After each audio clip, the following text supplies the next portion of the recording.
Therefore, whoever relaxes one of the least of these commandments and teaches others to do the same will be called least in the kingdom of heaven. But whoever does them and teaches them will be called great in the kingdom of heaven.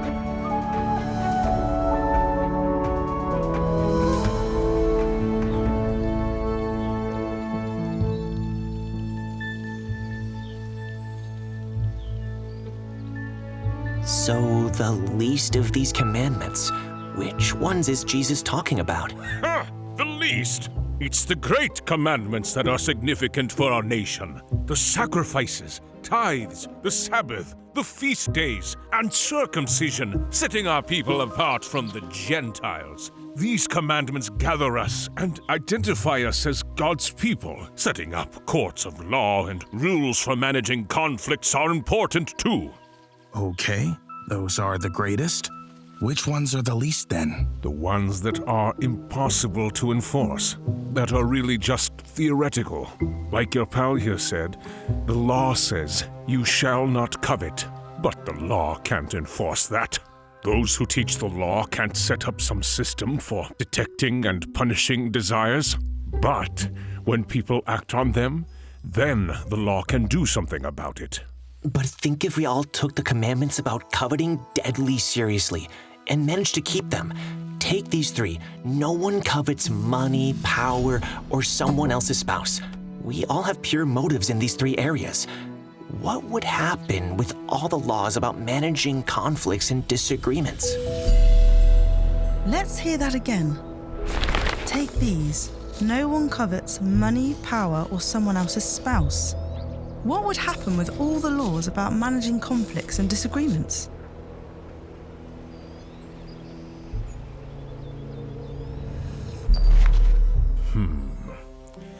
Well, in such a supremely hypothetical situation, I figure those laws would become unnecessary. Yeah. There would be a lot of unemployed teachers of the law. But stop right there. Isn't the whole purpose of the law for it to be fulfilled? Strictly speaking, yes. And the law would be unnecessary, but the intention of the law would be fulfilled in a far better way than when punishment is dealt over and over for transgressions. The law would be unnecessary, but the intention of the law would be fulfilled far better than when punishment is dealt over and over for transgressions.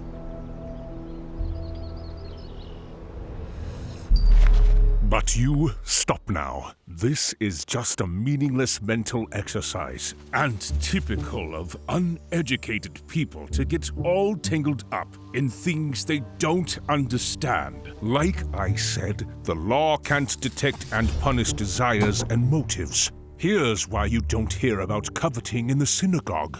What's the point? This is where you're wrong. You're actually admitting that the commandments about desire are broken all the time. And you say there's no point in teaching people to keep them.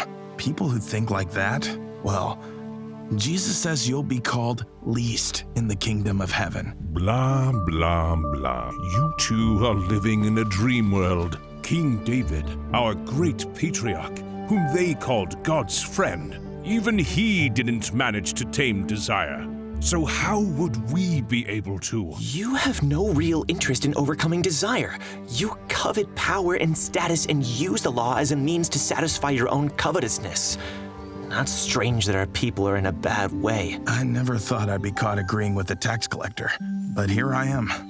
Jesus says that the whole law and the prophets rest on two commandments. One, that we love God with absolutely everything in us. As in, not love power or money, only love God. The other is that we are to love our fellow man as ourselves. For someone who keeps these two commandments, the rest of the law isn't canceled, but it becomes irrelevant. It doesn't serve a purpose anymore. You Pharisees say that it's impossible to do anything about desires and motives. Jesus' teaching goes the opposite direction. Some of the commandments later in his message went a lot further than the law.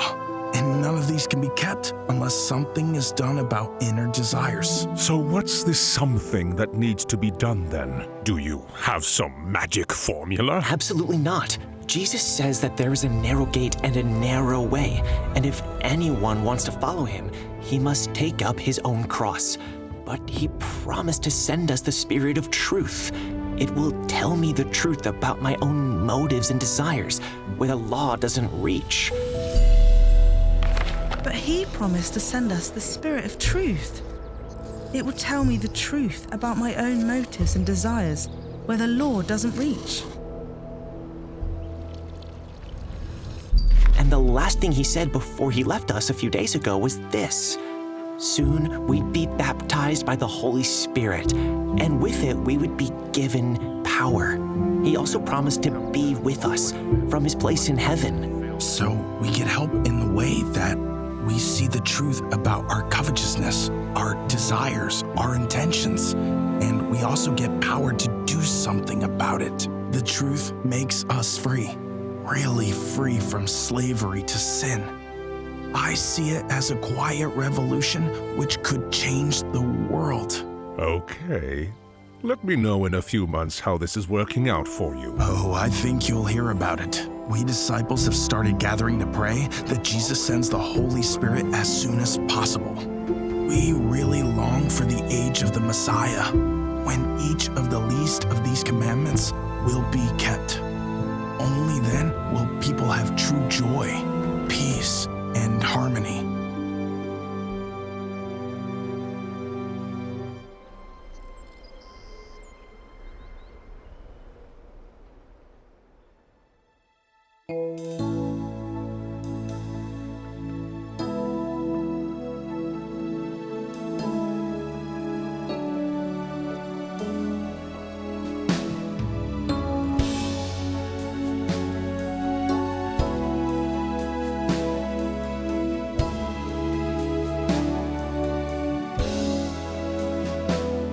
Our God tempteth no one, it says in his word.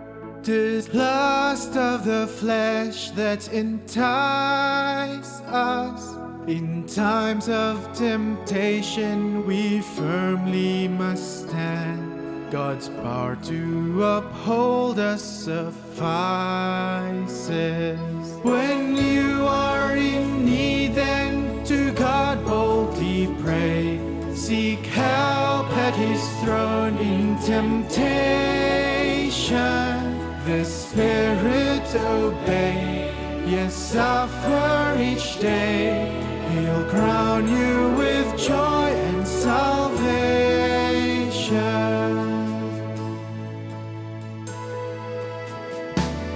So many give in to the lusts of their flesh. They sin, for they just will not suffer. No glory they have and no treasure above. Awake, soul, your time is soon over. When you are in need, then to God boldly pray. Seek help at his throne in temptation. The Spirit obey, yes, suffer each day. He'll crown you with joy and salvation.